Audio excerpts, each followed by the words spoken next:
जय हिंद दोस्तों, आपका अपना YouTube चैनल D2M यानी डायरेक्ट टू माइंड एजुकेशन में स्वागत है। दोस्तों उम्मीद करते हैं कि आप सबने अच्छे से मकर संक्रांति मनाया होगा और दही चूड़ा का जो है तिलकुट का मिठास आपने लिया होगा।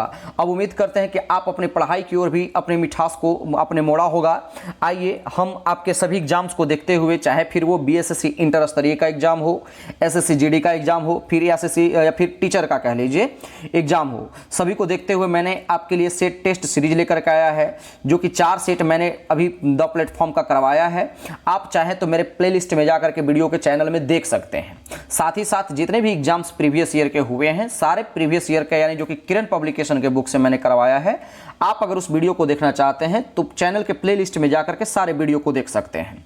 आइए आज का ये सेट नंबर 5 है, हम एक एक करके प्रश्नों को देखेंगे। अगर आप मेरे चैनल से पहली बार जुड़ रहे हैं तो चैनल को सब्सक्राइब कर लें और बेल आइकन को प्रेस कर लें। इससे ये होगा कि मैं जो भी वीडियो अपलोड करूंगा आपको सबसे पहले नोटिफिकेशन मिलेगा। आइए हम प्रश्न को स्टार्ट करते हैं। प्रश्न संख्या 1 से देखेंगे। प्रश्न संख्या 1 क्या कहता है, निम्नलिखित में से किस वर्ष को पहली बार ग्राम सभा वर्ष घोषित किया गया था? तो आपका जो करेक्ट आंसर हो जाएगा ऑप्शन नंबर 2, 2009 से 2010 को जो है दोस्तों वो ग्राम सभा का जो है वर्ष घोषित किया गया था। अच्छा, हम ग्राम सभा की बात कर ले यानी पंचायत की बात करें तो ग्राम पंचायत का गठन के संबंध में जो है किस अनुच्छेद में बात किया गया है? तो आर्टिकल 243 के ख में ग्राम पंचायत के गठन का बात किया गया है, जबकि 243 के ग में जो है आपका पंचायतों की संरचना की बात कही गई है। तो उम्मीद करते हैं कि आपको कॉन्सेप्ट क्लियर हो गया। तो इसका करेक्ट आंसर क्या हो जाएगा? Option number 2। अगला प्रश्न देखेंगे दोस्तों। क्वेश्चन नंबर 2 क्या कहता है? कहता है पंचशील समझौता किन 2 देशों के बीच में हुआ था? तो इसका सही आंसर क्या हो जाएगा? ऑप्शन नंबर 1, भारत और चीन के बीच में। अगर हम आपसे पूछ दें कि इसका डेट क्या था तो आप आंसर लगाएंगे 29 अप्रैल 1954 को। ये सब जितना भी मैं आपको इंपॉर्टेंट फैक्ट्स बता रहा हूं वो बेहद ही महत्वपूर्ण है। आप सारे चीज को कॉपी पे नोट कीजिए। तो पंचशील समझौता जो है 29 अप्रैल 1954 को हुआ था।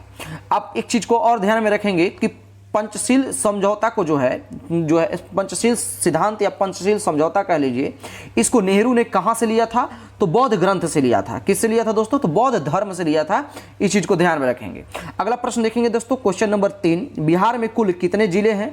तो आप बेहिचक लगाएंगे। इसका करेक्ट आंसर क्या हो जाएगा? Option number 3। अच्छा, 38वां जिला कौन बना था? तो 38वां जिला जो है दोस्तों बना था अरवल। ध्यान में रखेंगे। सबसे अधिक जिला कौन सा राज्य में है? तो उत्तर प्रदेश में है। टोटल कितना है उत्तर प्रदेश में जिलों की संख्या? 75। अगला प्रश्न देखेंगे दोस्तों। क्वेश्चन नंबर 4 क्या कहता है? कहता है कि बिहार की यात्रा करने वाले प्रथम ब्रिटिश यात्री कौन था? ऑप्शन दिया हुआ है Ralph Fitch, sir Thomas Roe, Peter Mundy, इनमें से कोई नहीं। तो इसका जो करेक्ट आंसर हो जाएगा ऑप्शन नंबर 1, रॉल्फ फिच। ठीक है, ध्यान में रखेंगे। रॉल्फ फिच अच्छा कब आया था? तो रॉल्फ फिच जो है अकबर के समय में भारत आने वाला यात्री था। ध्यान में रखेंगे, ब्रिटिश यात्री किसके समय में आया था दोस्तों? तो ये अकबर के समय में आने वाला था। जबकि टॉमस रो की बात करें, सर टॉमस रो की, तो ये जहांगीर के दरबार में आया हुआ था। किसके दरबार में आया था दोस्तों? ये जहांगीर के दरबार में आया हुआ था। कब आया था? 1615 ईस्वी में। ठीक है, इस चीज को ध्यान में रखेंगे। अगला प्रश्न हम देखेंगे दोस्तों। क्वेश्चन नंबर, ऐसे एक चीज और पॉइंट बनता है कि जहांगीर के दरबार में आने वाला प्रथम अंग्रेज कौन था? तो अगर आपसे आने वाला तो ये सर टॉमस रो भी था, लेकिन प्रथम अंग्रेज आपसे पूछेगा तो आप लगाएंगे कैप्टन हॉकिंस। कौन? कैप्टन हॉकिंस दोस्तों, ये जो है वो पहला आने वाला अंग्रेज था। तो इसका जो करेक्ट आंसर क्या हो जाएगा? Option number 1। अगला प्रश्न देखेंगे। क्वेश्चन नंबर 5 क्या कहता है? कहता है कि भारत में पहली पंचवर्षीय योजना का आधार क्या था, यानी किस मॉडल पे आधारित था? तो आप करेक्ट आंसर लगाएंगे। मैंने जितने बार भी वीडियो बनाया और जितने बार भी पंचवर्षीय योजना का जिक्र हुआ, मैंने आपको अधिक से अधिक बातें बताने की प्रयास की है। तो ये प्रथम पंचवर्षीय योजना का पूछ रहा है तो ये हैराल्ड डोमल पे आधारित था, जबकि द्वितीय पंचवर्षीय योजना जो है दोस्तों किस पे आधारित था? PC महालनोबिस पर आधारित था। ध्यान में रखेंगे। अच्छा, प्रथम पंचवर्षीय योजना पर किसकी प्राथमिकता दी गई? तो कृषि की और उसके सिंचाई की दी गई। ठीक है, इस चीज को ध्यान में रखेंगे। एक और इंपॉर्टेंट पॉइंट, VVI पॉइंट मैं बोल रहा हूं, आप इसको नोट करेंगे। नियोजित अर्थव्यवस्था की शुरुआत कब और कहां हुई? आपसे प्रश्न पूछेगा नियोजित अर्थव्यवस्था की शुरुआत कब और कहां हुई? तो 1928 में USSR मतलब सोवियत रूस, क्या सोवियत रूस में जो है नियोजित अर्थव्यवस्था की शुरुआत हुई थी। अगला प्रश्न देखेंगे दोस्तों। क्वेश्चन नंबर 6 क्या कहता है? कहता है दिल्ली का कौन सा सुल्तान अशोक स्तंभ को कौशाम्बी और टोपरा से दिल्ली हस्तांतरित किया? तो इसका जो करेक्ट आंसर हो जाएगा ऑप्शन नंबर 3 फिरोज शाह तुगलक। ध्यान में रखेंगे क्या है, तो हरियाणा के अंबाला जिले में टोपरा नामक गांव में अशोक का एक अभिलेख था। ठीक है, कौन सा गांव? तो हरियाणा में एक टोपरा नाम का गांव था, वहां पर जो है अशोक का एक अभिलेख था। ठीक है, वहां से जो है फिरोज शाह तुगलक जो है उठा करके कहां लेकर के चला आया? दिल्ली लेकर के आया था। ध्यान में रखिएगा दोस्तों, एक और सबसे इंपॉर्टेंट बात फिरोज शाह तुगलक के बारे में, तो फिरोज शाह तुगलक दिल्ली का प्रथम सुल्तान था। फिरोज शाह तुगलक दिल्ली का प्रथम सुल्तान था जिसने राज्य की आय का ब्यौरा तैयार करवाया था। ध्यान में रखेंगे। अगला प्रश्न देखेंगे दोस्तों, क्वेश्चन नंबर 7 क्या कहता है? 7 कहता है कि निम्नलिखित घटनाओं को क्रम अनुसार व्यवस्थित कीजिए और उसे नीचे दिए गए कूट को सही अनुक्रमण कीजिए। ये आपको दिया हुआ तो बोल रहा है कि कौन सबसे पहले हुआ था, तो आपको मैं डायरेक्ट बताते चले जाता हूं और आप अपने नोट करते चले जाएंगे। सबसे पहले कि अमृतसर की घटना कब हुई थी? तो अमृतसर की जो घटना हुई थी 1919 में। कब हुई थी? 1919 में। वही अमृतसर जो कि जालियांवाला बाग के हत्याकांड के नाम से जाना जाता है, तो 13 अप्रैल 1919 में। ठीक है, अमृतसर का घटना हो गया। इसके बाद क्या है कि चौरी चौरा का घटना कब हुआ था? तो ये 1922 में। कब? 5 फरवरी 1922 को चौरी चौरा हो गया। ये कब हुआ? 1919 को। इसके बाद फिर ये 5 अप्रैल 1922 को। चंपारण सत्याग्रह कब हुआ? तो चंपारण आंदोलन जो हुआ था 1917 में, जबकि मोपला विद्रोह हुआ था 1921 में। तो आपको मैंने सारा डेट बता दिया, उसके हिसाब से आप अरेंज करेंगे तो इसका जो करेक्ट आंसर आपको मिलेगा ऑप्शन नंबर 3। अगला प्रश्न देखें दोस्तों, क्वेश्चन नंबर 8 क्या कहता है? कहता है कि जैन धर्म श्वेतांबर एवं दिगंबर संप्रदायों में कब विभाजित हुआ? तो 8 का जो करेक्ट आंसर हो जाएगा ऑप्शन नंबर 1, क्या? मौर्यों के शासनकाल में, यानी मौर्यों का माफ कीजिएगा, यहां है ऑप्शन नंबर 1, चंद्रगुप्त मौर्य के समय में जो है ये जैन धर्म 2 पार्ट में बट गया, एक श्वेतांबर और दूसरा दिगंबर। इस चीज को ध्यान में रखेंगे। जो जैन धर्म के श्वेतांबर के जो नेतृत्व करता थे, ये ना उस श्वेतांबर जो बने वो स्थूलभद्र के नेतृत्व में बने। किसके? तो स्थूलभद्र के नेतृत्व में बने, जबकि भद्रबाहु के नेतृत्व में दिगंबर बने। भद्रबाहु के नेतृत्व में कौन बने? दिगंबर बने। ध्यान में रखेंगे। तो इतनी सारी फैक्ट्स मैंने आपको बताया। अगला प्रश्न देखेंगे, क्वेश्चन नंबर 9 क्या कहता है? कहता है प्रसिद्ध रेशम मार्ग पर किस वंश के शासकों का अधिकार था? तो इसका जो करेक्ट आंसर हो जाएगा ऑप्शन नंबर 3। ये तो आप बहुत पहले से ही पढ़ते आ रहे हैं, लेकिन अगर जो नहीं जानते होंगे ये VVI क्वेश्चन कर लेंगे। कुषाणु का वंश का सबसे अधिक जो है शासकों का अधिकार था। अच्छा, जो रेशम का जो है सबसे पहले जन्मभूमि किसे माना जाता है? तो रेशम का जो जन्मभूमि है वो चीन है। ध्यान में रखेंगे, क्या है? चीन है। इस चीज को करेक्ट ध्यान में रखेंगे। अगला प्रश्न है दोस्तों, क्वेश्चन नंबर 10 क्या कहता है? 10 कहता है कि संविधान के निम्नलिखित संशोधनों में से किसके अंतर्गत भारत में महिलाओं के लिए ग्राम पंचायतों में 1/3 स्थान आरक्षित किया गया? तो 10 का जो करेक्ट आंसर हो जाएगा ऑप्शन नंबर 3, 73वें संविधान संशोधन के अंतर्गत। ठीक है, इस चीज को ध्यान में रखेंगे। तो भारतीय संविधान के भाग 9 के तहत, क्या?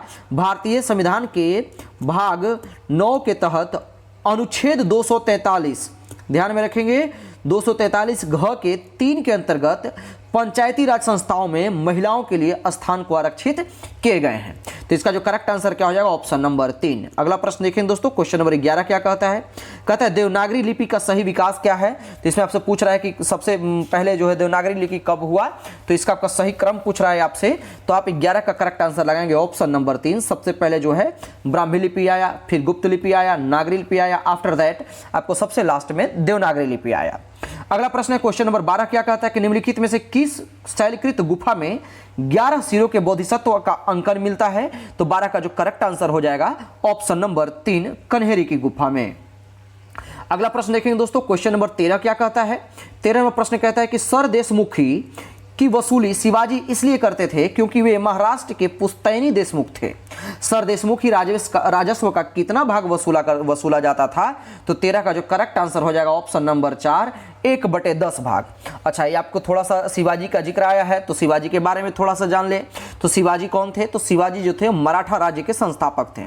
ध्यान में रखेंगे। जबकि पेशवा बालाजी विश्वनाथ, ठीक है, ये प्रथम संस्थापक मराठा के शिवाजी, जबकि पेशवा बालाजी विश्वनाथ, ठीक है, मराठा राज्य के द्वितीय संस्थापक थे। ध्यान में रखेंगे। लेकिन जबकि मराठा साम्राज्य का अंतिम संस्थापक कौन हुआ?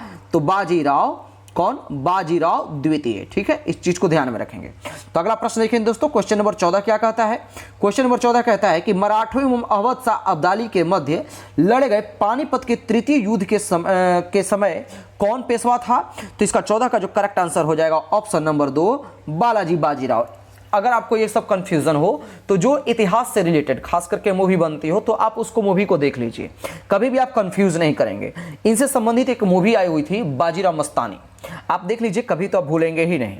तो 14 का जो करेक्ट आंसर हो जाएगा दोस्तों ऑप्शन नंबर 2। अच्छा, हम आपसे पूछ दें कि पानीपत का जो तृतीय युद्ध हुआ था वो तो मराठा की तरफ से बालाजी बाजीराव थे, लेकिन वास्तविक रूप से जो सेना का नेतृत्व कौन कर रहे थे? तो आपका जो आंसर होना चाहिए वो सदाशिवराव भाव। ध्यान में रखेंगे, सदाशिवराव भाव थे। ठीक है, साथ ही साथ एक और सवाल हम आपसे पूछ दें कि ईरान का नेपोलियन किसे कहा जाता है, तब आप क्या जवाब देंगे? क्या मैंने कहा? ईरान का नेपोलियन। लिख लीजिए आप कॉपी पे, ईरान का नेपोलियन किसे कहा जाता है? तो इसका करेक्ट आंसर हो जाएगा नादिर शाह। तो इसका जो करेक्ट आंसर 14 का आंसर क्या हो जाएगा दोस्तों? Option number 2। अगला प्रश्न देखें दोस्तों, क्वेश्चन नंबर 15 क्या कहता है? कहता है कृष्णा नदी किस नदी पर कृष्णा नदी पर स्थित श्री सैलम बांध किस राज्य में स्थित है? इससे 2 क्वेश्चन, एक तो श्री सैलम बांध किस नदी पर है? तो कृष्णा नदी। अब किस राज्य में है? तो 15 का जो करेक्ट आंसर आप लगाएंगे ऑप्शन नंबर 4, आंध्र प्रदेश में। अगर हम आपसे पूछ दें कि कृष्णा नदी की उद्गम स्थल क्या है, तो आप महाराष्ट्र के महाबलेश्वर, क्या है? महाराष्ट्र के महाबलेश्वर से निकलती है और बे ऑफ बंगाल में ये जा करके गिर जाती है। ध्यान में रखेंगे। अगर हम कृष्णा नदी की बात कर ले तो इसकी कुल लंबाई जो है दोस्तों 1401 किलोमीटर है। ठीक है, अगर थोड़े से आप ये भी लिख लीजिए, इसकी सहायक नदियों में कौन कौन आ जाती हैं? तो कोयना नदी आ जाती है, तुंगभद्रा नदी आ जाती है और भीमा नदी आ जाती है। ठीक है, तो इसका जो करेक्ट आंसर हो जाएगा ऑप्शन नंबर 4। अगला प्रश्न क्या है दोस्तों? क्वेश्चन नंबर 16 कहता है कि माइकल ओडायर की हत्या किस भारतीय क्रांतिकारी ने की थी? तो आप डायरेक्ट आंसर लगाएंगे ऑप्शन नंबर 3, उधम सिंह। ठीक है, अच्छा ये बात जानेंगे कि इसकी हत्या कब की गई थी? तो 13 मार्च, ठीक है, 13 मार्च 1940 को लंदन में पंजाब के सुनाम नामक स्थान के जो थे रहने वाले थे सरदार उधम सिंह ने पंजाब के भूतपूर्व लेफ्टिनेंट गवर्नर माइकल ओडायर को जाकर के गोली मार करके हत्या कर दी थी। कब? 13 मार्च 1940 ईस्वी के। कहाँ के रहने वाले थे सरदार उधम सिंह? तो पंजाब के रहने वाले थे। ध्यान में रखेंगे दोस्तों। इसका करेक्ट आंसर क्या हो जाएगा? Option number 3। ये भी इस मूवी पे भी एक मूवी बनी हुई है जिसमें हमारे विक्की कौशल जी ने जो है एक मूवी को बनाया है, सरदार उधम सिंह। ठीक है, अगला प्रश्न है दोस्तों, क्वेश्चन नंबर 17 के देखेंगे। 17 कहता है कि निम्नलिखित में से किस राज्य की कुल सिंचित क्षेत्र का अधिकतम प्रतिशत तालाबों के द्वारा सिंचित होता है? तो 17 का जो करेक्ट आंसर हो जाएगा ऑप्शन नंबर 4, तमिलनाडु। अगला प्रश्न है क्वेश्चन नंबर 18, फिर आपको मैच कराने का है। एक तरफ से जो है आपको दे दिया गया है, इधर सूची दिया हुआ है, हंगुल है, बाघ है, भारतीय सिंह है, राइनोसेरस है, तो आप मैच कराएंगे। तो बाघ सबसे पहले आपको जो आसान लगता है आप देखेंगे। राइनोसेरस का मतलब है गेंडा, तो आप जानते होंगे कि एक श्रृंगी गेंडा कहाँ मिलता है? तो कहाँ मिलता है दोस्तों? कांचीरंगा में। तो आप तो 4 का एक नंबर आप ढूंढिए, तो 4 का एक ऑप्शन नंबर 2 में एक ही दिख ही रहा है, तो इसका करेक्ट आंसर मैं आपको बता दिया, ऑप्शन नंबर 2। आप इसे आप मैच करा लीजिएगा। अगला प्रश्न देखेंगे दोस्तों, क्वेश्चन नंबर हम 18 के बाद हम 19 देखेंगे। 19 नंबर प्रश्न क्या कहता है? कहता है कि सतोपंथ ग्लेशियर अवस्थित है। तो सतोपंथ ग्लेशियर कहाँ अवस्थित है दोस्तों? तो इसका जो करेक्ट आंसर आप लगाएंगे 19 का ऑप्शन नंबर 4, उत्तराखंड में आपको जाएंगे तो सतोपंथ ग्लेशियर से मुलाकात होगी। अगला प्रश्न है क्वेश्चन नंबर 20, निम्नलिखित में से कौन सी संसदीय कार्य विधि भारत की देन है? तो शून्यकाल। आपका करेक्ट आंसर क्या हो जाएगा? ऑप्शन नंबर 3, शून्यकाल। अच्छा, शून्यकाल भारतीय संसद प्रणाली में कब प्रारंभ हुआ? तो आप लगाएंगे ऑप्शन नंबर, माफ कीजिएगा, इसका आंसर सही लगाएंगे 1962 में जो है शून्यकाल की प्रारंभ हुई। अगर हम आपसे पूछ दे कि शून्यकाल कब स्टार्ट होता है, तो ठीक प्रश्नकाल के तुरंत बाद जो है शून्यकाल की प्रारंभ हो जाती है, शुरुआत हो जाती है। इसके लिए जो भी संसद को कभी भी पहले से भूतपूर्व सूचना नहीं दी जाती है, इस चीज को ध्यान में रखेंगे। तो मेनली रूप से शून्यकाल की शुरुआत भारत में हुआ, कब हुआ? 1962 ईस्वी में। अगला प्रश्न देखेंगे दोस्तों, क्वेश्चन नंबर 21 क्या कहता है? 21 नंबर प्रश्न कहता है कि भारतीय संविधान की प्रस्तावना में न्याय शब्द, क्या है? न्याय शब्द का प्रयोग किस अर्थ में किया जाता है? तो 21 का करेक्ट आंसर लगाएंगे ऑप्शन नंबर 1, सामाजिक, आर्थिक और राजनीतिक न्याय के लिए। अगला प्रश्न देखेंगे दोस्तों, क्वेश्चन नंबर 22 क्या कहता है कि वित्त आयोग की संस्तुतियां, क्या है? वित्त आयोग की संस्तुतियां ऑप्शन आपका दिया हुआ है कि क्या होता है, तो किस पे होती है, तो 22 का जो करेक्ट आंसर हो जाएगा ऑप्शन नंबर 4, सरकार द्वारा सुविधा अनुसार स्वीकृत या अस्वीकृत कर दी जाती है। अगर हम आपसे पूछ दें कि वित्त आयोग की चर्चा जो है कौन से अनुच्छेद में किया गया है, तब आप आंसर लगाएंगे अनुच्छेद 280 में। अच्छा, वित्त आयोग का गठन कौन करता है, तो प्रत्येक 5 वर्ष पर जो है हमारे प्रेसिडेंट जो है वो वित्त आयोग की गठन करते हैं, ध्यान में रखेंगे।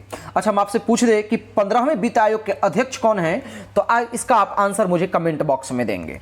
ठीक है, अगला प्रश्न देखें दोस्तों, क्वेश्चन नंबर 23 क्या कहता है। 23 कहता है कि मंत्रिपरिषद से पद त्याग करने के लिए मंत्री किसे अपना त्याग पत्र संबोधित करेगा, तो आपके दिमाग में आंसर आएगा कि मंत्रिपरिषद है, तो सीधा आंसर हम क्या लगाएंगे, ऑप्शन नंबर 2 लगाएंगे, जो कि गलत होगा। इसका सही आंसर क्या हो जाएगा, ऑप्शन नंबर 1। जब भी अगर मंत्रिपरिषद त्याग देगा तो त्याग पत्र देगा तो राष्ट्रपति को, जबकि मंत्रिमंडल जो है दोस्तों वो मंत्री प्रधानमंत्री को देता है, ध्यान में रखेंगे।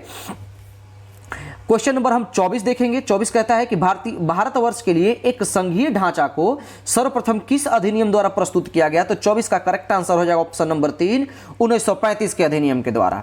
ध्यान में रखेंगे ये संघीय ढांचा है, तो साफ साफ शब्दों में भारतीय संविधान के अनुच्छेद 1 में कहा गया है कि भारत राज्यों का संघ है। ठीक है, ध्यान में, साथ ही साथ एक चीज और, हम 2 स्टेटमेंट आपको लिखवाएंगे, आप कॉपी पे नोट कीजिए कि किसने भारतीय संविधान को अर्ध संघात्मक कहा। क्या अर्ध संघात्मक जो है वो किसने कहा भारतीय संविधान को, तो आप आंसर लगाएंगे केसी व्हीलर ने। किसने दोस्तों, केसी व्हीलर ने, केसी व्हीलर ने। ठीक है, जबकि डीडी बसु ने भारतीय संविधान को एकात्मक एवं सघात्मक का मिश्रण कहा था। किसने, डीडी बसु ने। इस चीज को ध्यान में रखिएगा, इंपॉर्टेंट फैक्ट्स है, आप छपेगा किसी न किसी एग्जाम में, आप भी कॉपी पे छाप लो। अगला प्रश्न देखेंगे दोस्तों, क्वेश्चन नंबर 25 क्या कहता है। कहता है कि लोकसभा का 5 वर्ष का सामान्य कार्यकाल समाप्त होने से पहले इसे कौन भंग कर सकता है, तो 25 का करेक्ट आंसर लगाएंगे ऑप्शन नंबर 3, राष्ट्रपति प्रधानमंत्री के सिफारिश पर। अगला प्रश्न देखेंगे दोस्तों, क्वेश्चन नंबर 26 क्या कहता है। 26 कहता है कि निम्नलिखित में से कौन सा देश आसियान का सदस्य नहीं है, तो इसका जो करेक्ट आंसर हो जाएगा ऑप्शन नंबर 3, बांग्लादेश आसियान का सदस्य नहीं है। सबसे पहले हम आसियान का आपको फुल फॉर्म देख लेंगे, तो इसका क्या होता है, ASEAN। ठीक है, आपसे पूछ रहा है तो क्या होता है, association of south east Asian nation. ठीक है, इसमें टोटल कितने देश होते हैं, तो इसमें टोटल जो है दोस्तों 11 सदस्य हैं। ठीक है, कितने सदस्य हैं दोस्तों इसमें 11 सदस्य हैं। वैसे नाम तो लंबा हो जाएगा, लेकिन फिर भी आप सुन ले, Myanmar, Cambodia, Laos, Vietnam, Thailand, Brunei, Indonesia, Malaysia, Philippines और सिंगापुर। अच्छा, एशियन की स्थापना कब हुई थी, तो एशियन की स्थापना 8 अगस्त 1967 को हुई थी। कब हुई थी, 8 अगस्त 1967 को एशियन की स्थापना हुई थी। इस चीज को ध्यान में रखेंगे। और इसकी मुख्यालय कहां है, यानी हेडक्वार्टर की बात कर ले तो इसकी मुख्यालय जो है इंडोनेशिया के जकार्ता में है। इस चीज को ध्यान में रखेगा। और सबसे बेहद इंपॉर्टेंट फैक्ट कि भारत इसका पूर्ण संवाद सहभागी कब बना, तो 24 अगस्त, हाँ ध्यान में रखिएगा, 24 अगस्त 1996 को भारत जो है एशियान कंट्री का, एशियान ऑर्गेनाइजेशन का पूर्ण संवाद सहभागी देश बना था। इस चीज को ध्यान में रखेंगे। अगला प्रश्न देखें दोस्तों, क्वेश्चन नंबर 27 क्या कहता है। 27 कहता है कि निम्नलिखित में से कौन से अनुच्छेद एक राज्य सरकार के ग्राम पंचायतों को संगठित करने के लिए निर्देशित करता है, तो इसका जो करेक्ट आंसर हो जाएगा 27 का ऑप्शन नंबर 2, 40। कितना, अनुच्छेद 40। अच्छा, अनुच्छेद 32 क्या है, तो अनुच्छेद 32 तो आप जानते हैं कि संवैधानिक उपचारों का अधिकार जो है अनुच्छेद 32 के तहत किया गया है। जबकि 48 में क्या है दोस्तों, कृषि और पशुपालन के संगठन के बारे में बताता है। और जबकि 51 क्या है, यह अंतर्राष्ट्रीय शांति एवं सुरक्षा को बढ़ावा देने की जिक्र करता है। इस चीज को ध्यान में रखेंगे, तो इसका करेक्ट आंसर हो जाएगा ऑप्शन नंबर 2। अच्छा, एक मार्क क्या है, अगला प्रश्न है एक मार्क क्या है, तो इसका जो करेक्ट आंसर हो जाएगा ऑप्शन नंबर 4, गुणवत्ता गारंटी की मुहर। अगला प्रश्न देखेंगे, एक मार्क के साथ साथ एक और है इको मार्क। क्या दोस्तों, ध्यान में रखेंगे, इको मार्क। अच्छा, इको मार्क क्या होता है, तो आप इको से ही समझ में आता होगा कि इकोसिस्टम यानी पर्यावरण से संबंधित, तो यानी पर्यावरण के क्वालिटी को यानी हानि न पहुंचाने की बात को प्रमाणित करता है इको मार्क, ध्यान में रखेंगे। अगला प्रश्न है दोस्तों, क्वेश्चन नंबर 29 कहता है कि जारवा जनजाति कहां पाई जाती है, तो जारवा जनजाति जो दोस्तों अंडमान निकोबार द्वीप समूह में पाई जाती है। इसका करेक्ट आंसर हो जाएगा ऑप्शन नंबर 4।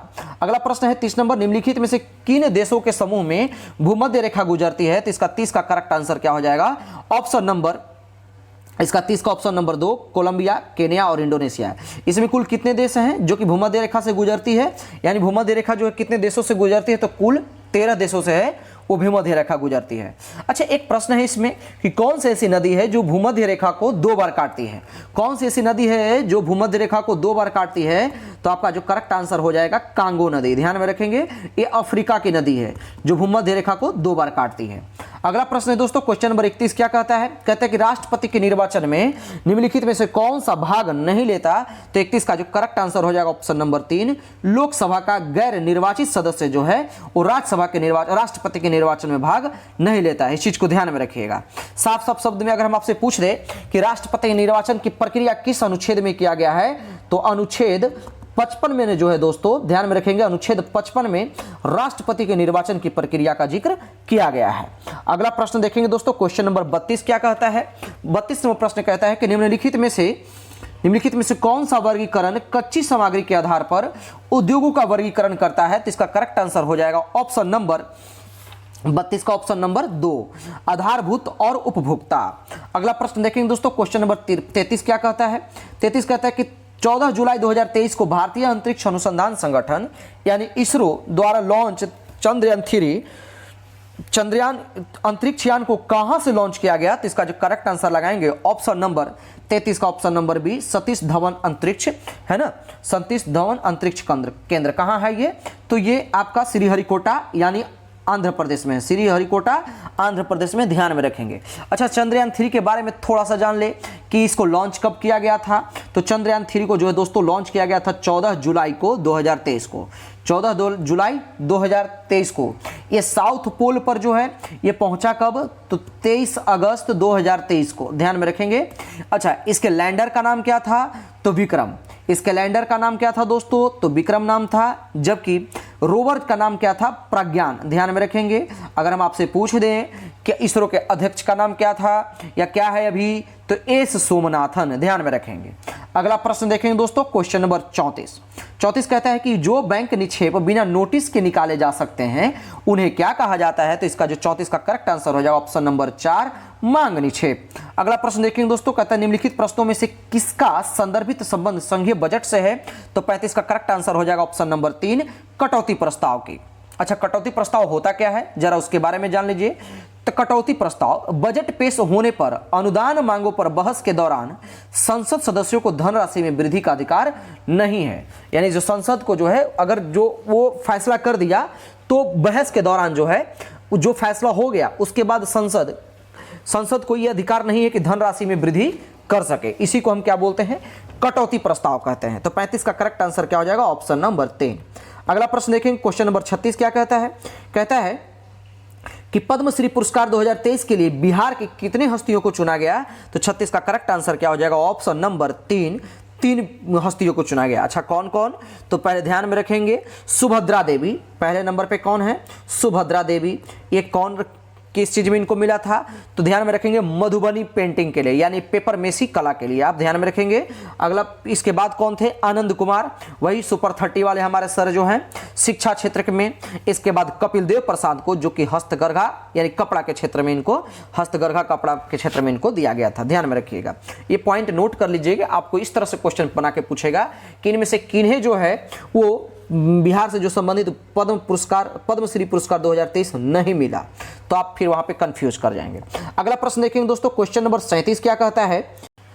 कहता है मुद्रा अवमूल्यन का परिणाम होता है। तो मुद्रा अवमूल्यन का परिणाम होता है, इसका करेक्ट आंसर क्या हो जाएगा? ऑप्शन नंबर 2 निर्यात में वृद्धि और भुगतान संतुलन में सुधार। ध्यान में रखेंगे, अगर हम आपसे पूछ दे, बहुत इंपॉर्टेंट क्वेश्चन और बहुत बार पूछा है कि भारत में कुल कितने बार मुद्रा का अवमूल्यन हुआ है, तो आपका आंसर क्या होगा? 3 बार। कुल कितने बार हुआ है? 3 बार। कब कब? तो पहला 1949 में, पहला 1949 में, दूसरा 1966 में और तीसरा 1991 में, यानी टोटल 3 बार जो है भारत में मुद्रा का अवमूल्यन हुआ है। तो इसका करेक्ट आंसर क्या हो जाएगा? Option number 2। अगला प्रश्न है क्वेश्चन नंबर 38, भारत में एग्रो इकोलॉजिकल जोन्स यानी कृषि पारिस्थितिकीय क्षेत्रों की कुल संख्या कितनी है? तो 38 का करेक्ट आंसर हो जाएगा ऑप्शन नंबर 4 20। अगला प्रश्न है क्वेश्चन नंबर 39, तिब्बत की पठार समुद्र तल से औसत ऊंचाई कितनी है तिब्बत की पठार की?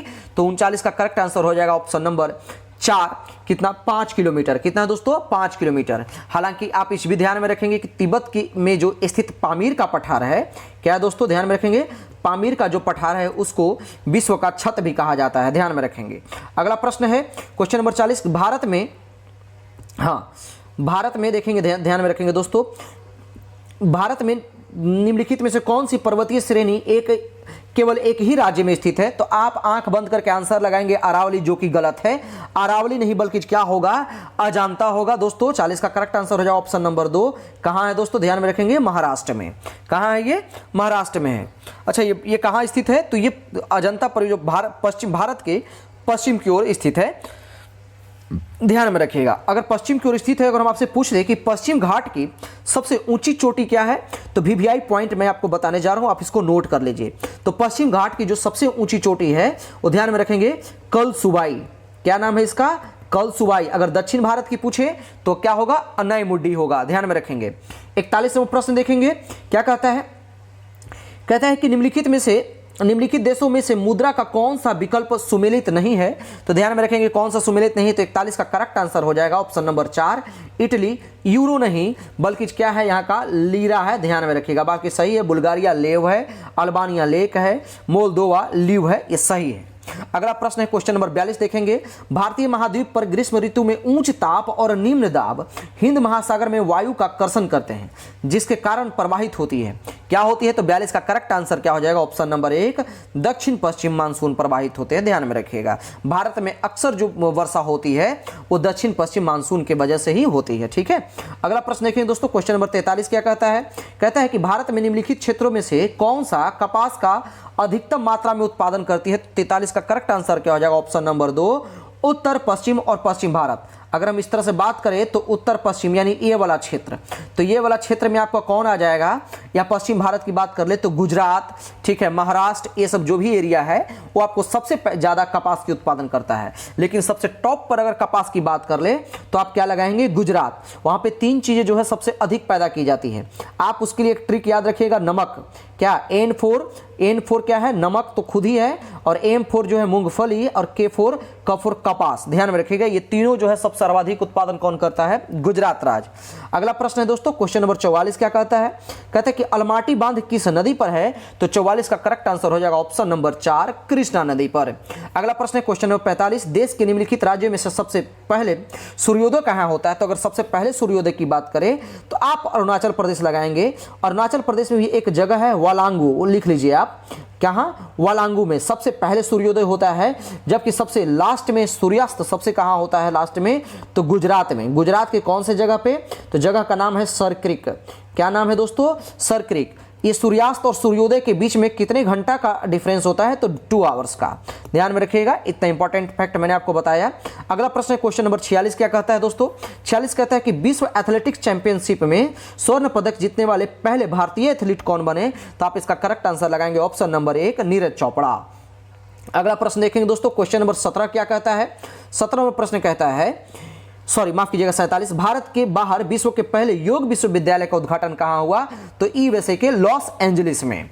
अगला प्रश्न है question number 48, listen to your heart, क्या, listen to your heart the London adventure पुस्तक के लेखक कौन है? तो आपका करेक्ट आंसर क्या हो जाएगा, रस्किन बॉन्ड। अगला प्रश्न देखेंगे, अगर हम इनकी और भी बुक का नाम ले लें 1-2 तो आप याद रखेंगे, a flight of pigeons, the room of the roof, क्या, the room of the roof, a flight of pigeons, 7 Khoon Maaf, और द ब्लू अम्ब्रेला। इस टाइप के बहुत सारे ऐसे बुक हैं जो कि रस्किन बॉन्ड ने लिखा है। अगला प्रश्न देखें दोस्तों, क्वेश्चन नंबर 49 क्या कहता है, 49 कहता है कि 19 सितंबर 2023 को केंद्रीय कैबिनेट द्वारा पारित महिला आरक्षण विधेयक के तहत महिलाओं को लोकसभा एवं राज्यसभा में 33% जो है सीट का आरक्षित करने का प्रावधान किया गया है। यह कौन सा मतलब कितने नंबर का जो संविधान संशोधन का विधेयक है? तो सबसे पहले तो 2 का आप ऑप्शन छाटेंगे। रिजल्ट होने का तरीका यह भी होना चाहिए कि आप ऑप्शन को कैसे छांटते हैं। तो 108 में क्या है, ये जो है धन विधेयक से रिलेटेड है, ये दोनों 108 और 110 जो कि संसद जो है, ये 108 में तो संयुक्त अधिवेशन है, ये धन विधेयक से संबंधित है। बाकी बचा 128 और 104। तो ध्यान में रखेंगे 96 से लेकर 110 112 तक जो है आपको धन विधेयक का ही चर्चा किया गया है। तो बाकी बचा सिर्फ एक ही आंसर, वो क्या है, ऑप्शन नंबर 2 128वां संविधान संशोधन। अगला प्रश्न है दोस्तों क्वेश्चन नंबर 50 क्या कहता है, कहता है कि सितंबर 2023 में किस देश को हराकर भारत ने एशिया कप क्रिकेट 2023 का टूर्नामेंट खिताब जीता, तो इसका करेक्ट आंसर हो जाएगा ऑप्शन नंबर 2 श्रीलंका। अगला प्रश्न है, कहता है कि निम्नलिखित अभिक्रियाओं में से विस्थापन अभिक्रिया का उदाहरण क्या है, तो इसका करेक्ट आंसर हो जाएगा ऑप्शन नंबर 1 CuSO4 प्लस में Fe, फिर FeSO4 प्लस में Cu। अगला प्रश्न देखेंगे दोस्तों क्वेश्चन नंबर 52 क्या कहता है, कहता है कि चावल की खेती के लिए आदर्श जलवायु की परिस्थितियां कितनी है, तो 52 का जो करेक्ट आंसर हो जाएगा ऑप्शन नंबर 1 100 सेंटीमीटर से अधिक वर्षा और 25 डिग्री सेल्सियस से ऊपर का टेम्परेचर। अगर हम आपसे पूछ दें कि केंद्रीय चावल अनुसंधान केंद्र कहाँ है, तो आप सीधा आंसर लगाएंगे कटक। जबकि हम अंतर्राष्ट्रीय चावल अनुसंधान केंद्र पूछें तो आप क्या आंसर लगाएंगे दोस्तों, मनीला। ये दोनों इंपॉर्टेंट फैक्ट्स है, आप इसको लिख लीजिएगा। अगला प्रश्न देखेंगे दोस्तों, कहता है कि प्राणियों और पादपों की जातियों में अधिकतम विविधता मिलती है कहां, तो इसका सही आंसर क्या हो जाएगा ऑप्शन नंबर 1 उष्णकटिबंधीय आर्द्र वनों में। अगला प्रश्न देखें दोस्तों क्वेश्चन नंबर 54 क्या कहता है, कहता है कि भारी मशीनों में स्नेहक के रूप में निम्नलिखित में से किस वस्तु का इस्तेमाल किया जाता है, तो ये तो आप प्राचीन युग से ही पढ़ते आ रहे हैं, तो ध्यान में रखेंगे इसका करेक्ट आंसर हो जाएगा ऑप्शन नंबर 1 माफ कीजिएगा ऑप्शन नंबर 2 ग्रेफाइट। अच्छा ग्रेफाइट क्या है, तो ये कार्बन के अपरूप हैं। टोटल कार्बन के कितने अपरूप दोस्तों, तो 3, एक तो ग्रेफाइट हो गया, दूसरा हीरा और तीसरा फ्लोरीन। ध्यान में रखेंगे क्या, फ्लोरीन, ये आपको कहीं फ्लोरीन भी आपको मिलेगा, इस चीज को लिख लेंगे, ठीक है। अगला प्रश्न देखेंगे दोस्तों क्वेश्चन नंबर 55 क्या कहता है, कहता है कि स्पंज क्या है, तो स्पंज क्या है दोस्तों, तो स्पंज एक जीव है, इस चीज को कभी भूलेंगे नहीं, जो कि पेरिफेरा संघ का जंतु है। किस संघ का जंतु है दोस्तों, तो पोरीफेरा संघ का ये जंतु है, ये जीव है, इस चीज को ध्यान में रखेंगे। इसमें किस तरह की क्षमता होती है, तो पुनरुद्भवन की क्षमता होती है, जिसको आप रीजेनरेशन भी कह सकते हैं। अगला प्रश्न क्या है, कहता है कि बीकर को 4 डिग्री सेल्सियस पर पूर्णतः जल से भरा हुआ है। एक बीकर है, जल ऊपर से होकर के बहने लगेगा, कब, ऑप्शन दिया हुआ है 4 डिग्री से ऊपर जब गर्म किया जाए, या 4 डिग्री से नीचे ठंडा किया जाए, या फिर ऑप्शन में दोनों है, यानी में से कोई नहीं, तो दोनों के दोनों इसका करेक्ट आंसर है। जब आप ध्यान में रखेंगे कि 4 डिग्री सेल्सियस पर किसी भी जल का जो है ना, वो टेम्परेचर अधिक होता है, जबकि ताप पे आयतन अधिक हो जाता है, जबकि घनत्व इसका घट जाता है। 4 डिग्री सेल्सियस पे जल का तापमान अधिक हो, आयतन बढ़ जाता है, जबकि घनत्व घट जाता है। साथ ही साथ 0 डिग्री सेल्सियस पे क्या, 0 डिग्री सेल्सियस पे इसके नीचे के तापमान पे आयतन बढ़ता है। इसके ठीक जब जैसे 0 डिग्री से आप नीचे जाते हैं, तब यहां पर भी आयतन बढ़ेगा और घनत्व क्या होगा, कम हो जाएगा। आयतन बढ़ेगा और घनत्व कम हो जाएगा, तो इसका करेक्ट आंसर क्या हो जाएगा, ऑप्शन नंबर 2 यानी ऑप्शन नंबर 3। अगला प्रश्न देखें दोस्तों क्वेश्चन नंबर 57 क्या कहता है, कहता है कि भूमंडलीय तापमान का मुख्य कारण किसकी वृद्धि है, तो ध्यान में रखेंगे इसका करेक्ट आंसर हो जाएगा ऑप्शन नंबर 3 कार्बन डाइऑक्साइड। अगला प्रश्न है कोशिकी केसुरु के प्राणियों में चिकनी अंतःप्रदवीय जलिका यानी स्मूथ एंडोप्लाज्मिक रेटिकुलम बहुत सी दवाओं से डैश का निर्विषीकरण करने में महत्वपूर्ण भूमिका निभाती है, तो कौन है, तो इसका करेक्ट आंसर क्या हो जाएगा, ऑप्शन नंबर 3 फेफड़े। अच्छा माफ कीजिएगा, यकृत हो जाएगा ऑप्शन नंबर 4 इसका।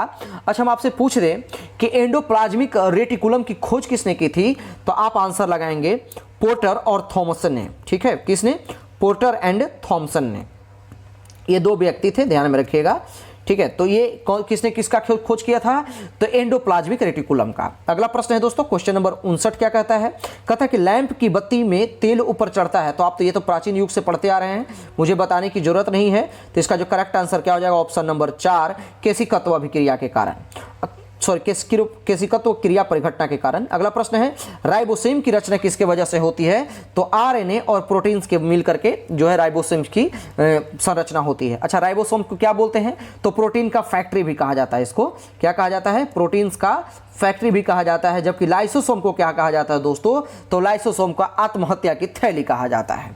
अगला प्रश्न देखेंगे दोस्तों क्वेश्चन नंबर 61 क्या कहता है, क्वेश्चन नंबर 61 कहता है कि यक्षमा यानी टीबी के बारे में आपसे पूछ रहा है, टीबी या तपेदिक यक्षमा के रोगियों में निम्नलिखित में से कौन सी औषधि प्रभावशाली है यानी दवा का नाम पूछ रहा है, तो आप करेक्ट आंसर लगाएंगे ऑप्शन नंबर 4 रिफैम्पसिन। अगला प्रश्न है, पेंसिलिन नहीं लगाएंगे, ये चेचक के लिए, ठीक है। अगला प्रश्न है कि जब क्षारीय प्रकृति के एक रसायन को हल्दी के लेप में मिलाया जाता है तो इसका रंग कैसा हो जाता है, तो ध्यान में रखेंगे इसका रंग जो है दोस्तों ऑप्शन नंबर 3 लाल हो जाता है। आप सिंपल सा फंडा जानिए कि हल्दी को जब आप चूने से मिलाते हैं तो कैसा कलर हो जाता है, रेड। तो इसका कलर आंसर क्या हो जाएगा, ऑप्शन नंबर 3। 62 का सही आंसर क्या हो जाएगा दोस्तों, ऑप्शन नंबर 3। एक और इससे फैक्ट इंपॉर्टेंट, आप कॉपी उठाइए और लिख लीजिए, काम देगा। क्या क्षारीय विलयन फिनोफ्थलीन क्या है, क्षारीय विलयन फिनोफ्थलीन को ये गुलाबी कर देता है। क्या कर देता है, क्षारीय विलयन यानी फिनोफ्थलीन को गुलाबी कर देता है ना, जबकि गुलाबी लिटमस को नीला कर देता है और मिथाइल ऑरेंज को ये पीला कर देता है। ध्यान में रखिएगा, यानी फिनोफ्थलीन का कलर कैसा होता है, गुलाबी, उसको नीला कर देता है और मिथाइल ऑरेंज को ये पीला कर देता है। ध्यान में रखिएगा दोस्तों। अगला प्रश्न देखेंगे दोस्तों, क्वेश्चन नंबर 63 क्या कहता है, 63 कहता है कि निम्नलिखित में से कौन सा एक कथन सही नहीं है, तो 63 का सही आंसर क्या हो जाएगा, ऑप्शन नंबर 3 आर्द्रता बढ़ने पर वायु में ध्वनि का वेग कम हो जाता है, ये गलत है।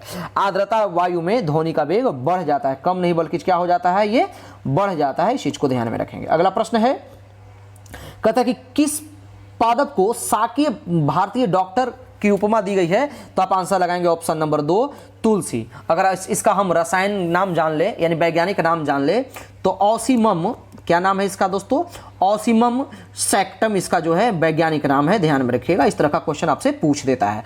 इसका सही आंसर हो जाएगा ऑप्शन नंबर 2। अगला प्रश्न है कि जैव विकास के संदर्भ में सांपों में अंगों का लोप होने का स्पष्ट किया जाता है, यानी किसके द्वारा, तो 65 का करेक्ट आंसर हो जाएगा ऑप्शन नंबर 2 उपार्जित लक्षण की वंशानुगति से। ठीक है, अच्छा इसकी खोज किसने की थी, तो ह्यूगो डी ब्रिज ने।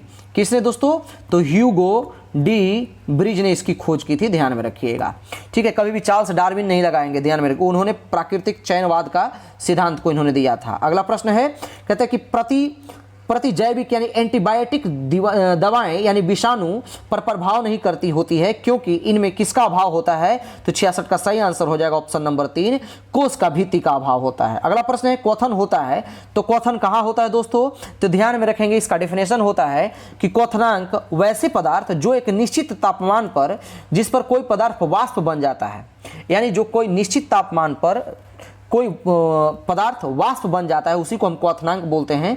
तो क्या है, निश्चित तापमान, ऑप्शन नंबर 1। अगला प्रश्न देखेंगे दोस्तों, क्वेश्चन नंबर 68 कहता है कि ये आपको दिया हुआ है 11 सोडियम है टू द पावर 22 है, यानी 22 नहीं, पावर नहीं बल्कि क्या है, परमाणु द्रव्यमान है, से 1 बीटा उत्सर्जन करने के बाद बनने वाला पदार्थ कौन होगा, तो 68 का जो करेक्ट आंसर हो जाएगा ऑप्शन नंबर 1 मैग्नीशियम। 69वां प्रश्न देखेंगे, ठोसों के बारे में निम्नलिखित में से कौन सा कथन गलत है, तो 69 का जो सही आंसर हो जाएगा ऑप्शन नंबर 2 किसी ठोस को गर्म किए जाने पर उसके कणों का तापीय ऊर्जा कम हो जाती है जिससे यह द्रव में परिवर्तित हो जाता है, ये गलत है। ऊर्जा, तापीय ऊर्जा कम नहीं बल्कि क्या हो जाता है दोस्तों, बढ़ जाती है। तो इसका सही आंसर क्या हो जाएगा, ऑप्शन नंबर 2।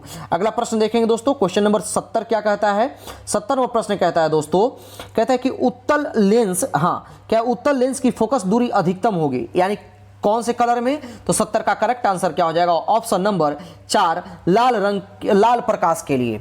आपको मैंने पहले भी बताया है कि लाल रंग का तरंगदैर्घ्य सबसे अधिक होता है जबकि बैगनी रंग का तरंगदैर्घ्य सबसे कम होता है। अगर लाल रंग का तरंगदैर्घ्य की बात करें तो 7800 एंगस्ट्रॉम, जबकि बैगनी रंग का तरंगदैर्घ्य की बात करेंगे तो 3900 एंगस्ट्रॉम होता है। इस चीज को ध्यान में रखेंगे। तो इसका करेक्ट आंसर क्या हो जाएगा, ऑप्शन नंबर 4। अगला प्रश्न है, कृत्रिम उपग्रह सरल लोलक का आवर्तकाल क्या होता है, आप सब आंसर लगाएंगे ऑप्शन नंबर 3 जो कि गलत है। क्या होता है, अनंत होता है। ध्यान में रखेंगे, ये कृत्रिम उपग्रह का चर्चा किया है, तो इसका करेक्ट आंसर क्या हो जाएगा, ऑप्शन नंबर 1। अगला प्रश्न आपको दिया हुआ, इसमें फिगर है और आपको पूछ रहा है कि बताइए कि जो दोनों नाम दिया हुआ है ये क्या क्या नाम है, तो 72 का आपका जो ऑप्शन है, एक का ऑप्शन है इसका ए, यानी एक तो वोल्ट मीटर दिया हुआ है, क्या है, एक वोल्ट मीटर दिया हुआ है, ये जो है वोल्ट मीटर है, जबकि दूसरा आमीटर है। दोस्तों आपको पता है कि वोल्ट मीटर और आमीटर दोनों का उपयोग जो है विद्युत धारा को मापने में किया जाता है। अगला प्रश्न है, एक ऐसा उदाहरण जिससे विद्युत ऊर्जा को प्रकाश ऊर्जा में स्थानांतरण किया जाता है। उम्मीद करते हैं कि इस प्रश्न में आपको कोई दिक्कत नहीं होगा और आप आंसर क्या लगाएंगे, ऑप्शन नंबर कितना, ऑप्शन नंबर 2, क्या विद्युत धारा से बल्ब का जलना, ये प्रकाश ऊर्जा में स्थानांतरण करता है। अगला प्रश्न है दोस्तों, क्वेश्चन नंबर 74 क्या कहता है, क्वेश्चन नंबर 74 कहता है कि सजीवों के संदर्भ में टेरिडोफाइटा वर्ग क्या है, टेरिडोफाइटा वर्ग यानी किस जगत का भाग होता है? तो 74 का जो करेक्ट आंसर क्या हो जाएगा? ऑप्शन नंबर 4 प्लांटी का जो है जगत का ये भाग होता है। इस चीज को ध्यान में रखेंगे।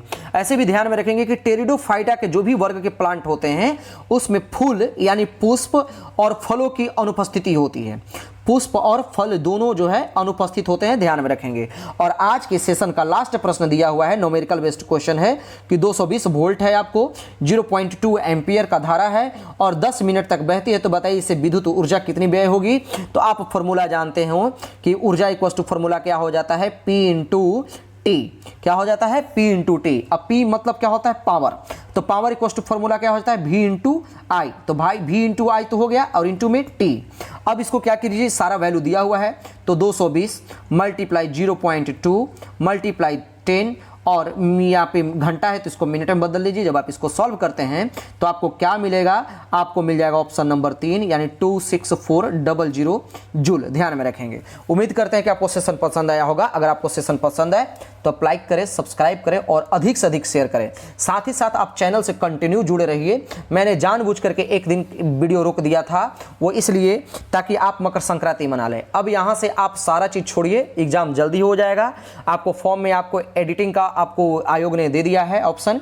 जिनकी भी फॉर्म गलती हो गई होगी आप एडिट करवाएं और जोर शोर से लगिए और एक सीटअप का पक्का कीजिए। कल फिर मैं एक सेट लेकर के आऊँगा। तब तक के लिए धन्यवाद।